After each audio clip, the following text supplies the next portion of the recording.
Okay, so how you can use ChatGPT for long responses? If you are doing any research work or thesis or academic work, or even if you are generating any other article which is too lengthy, ChatGPT may give the incomplete responses. So in this quick video tutorial, let's see that how you can overcome the incomplete responses from ChatGPT. Let's take an example. Let's say to ChatGPT, give me 5 articles from latest journals or conferences related to computer science field.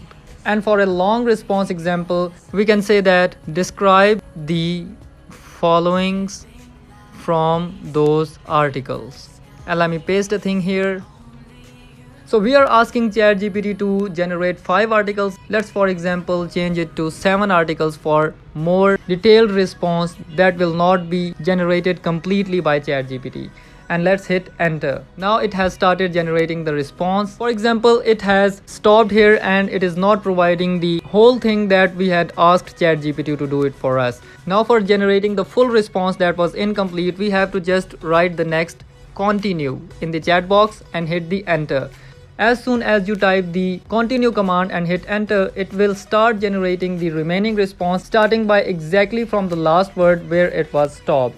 And even if this response is not complete, for example, let me stop it here and again type continue and hit enter. And it will start generating the remaining or incomplete response again.